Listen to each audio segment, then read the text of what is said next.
Hey, this is Rama from Creations Landscape Designs from the Landscapes. So what I wanted to show you for this week's design stories is the finalization of the Mission Viejo garden that I showed you last week, but unfortunately, due to the weather, we got pushed back a few days, so that will happen the following week as the contractor for the past 4 or 5 days hasn't really been able to do much.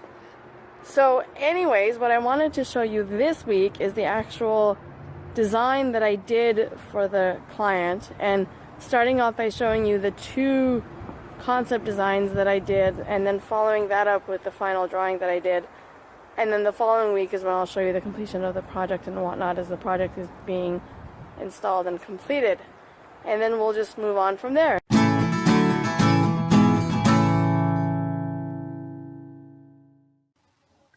So this is the first concept that I did for the homeowners. In the very center, the big kind of what looks like an empty rectangle square almost is the existing patio that we are keeping because there's not enough room in the budget to completely change it, and there really isn't much wrong with the patio. It's just brick and concrete. So to either side of that patio is a patch of grass, primarily because the homeowners have grandkids and they want some area for the grandkids to be able to run even a little bit. And then to the far right corner is an existing lemon tree, and to the far left corner is an existing apple tree.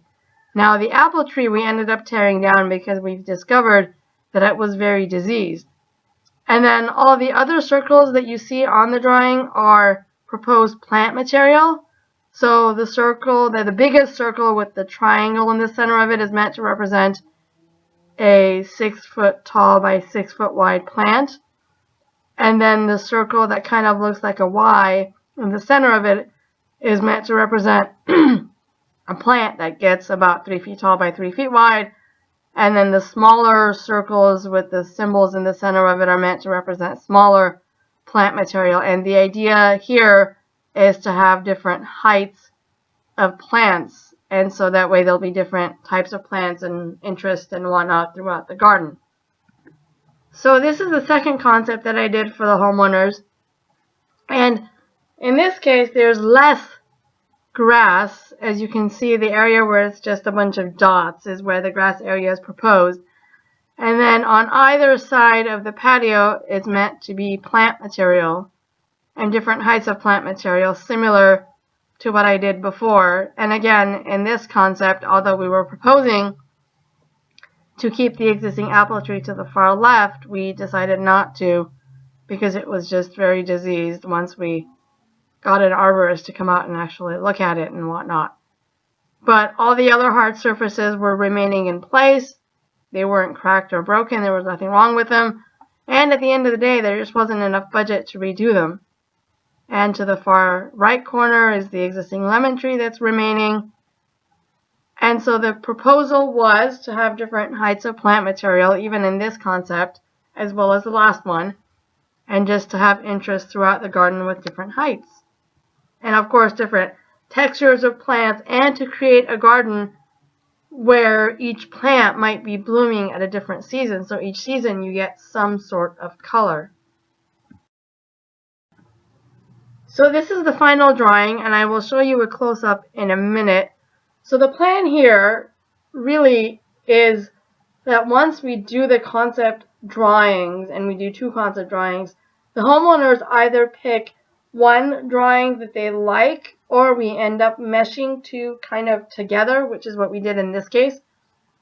And what I also like to do is list any existing plants that we're keeping, and to do a detailed list of all the proposed plants so that the contractor knows exactly the varieties and the quantities and the sizes that he's purchasing. So here's the detailed drawing. I fully dimensioned the area where the grass is going to be so the contractor knows when he's installing it how wide it is from where to where. And then there's a list of plant material. So some of the plants that we are using is Ceanothus concha. We are using Baja Bush Snapdragon. The specific variety is Punta Banda. We are using some coyote mint. We are using some Pearl Fountain grass, some red autumn sage, and crimson fire tacoma. So the crimson fire tacoma and the ceanothus concha are the ones that are going to get about 6 feet tall by 6 feet wide. They are going to be beautifully gorgeous. And then the other plants are going to get about 3 feet tall by 3 feet wide, with the exception of the coyote mint that is about 1.5 to 2 feet tall by 2 feet wide. And then in the far left-hand corner where there was the apple tree that has now been removed, we are going to place a dwarf avocado that the homeowner already had in a pot. And we're just going to plant it there. And it was already there. They already had it. So it saves them money. And so this is essentially what the final drawing looks like. There is also going to be some stepping stones that lead to the far bottom left-hand corner where there's a spigot that the homeowners want to be able to access if they need to. And I've listed also all the existing to remain areas that are existing hard surfaces that we are keeping, because it's not broken, so why fix it? And then that's pretty much the design of the project.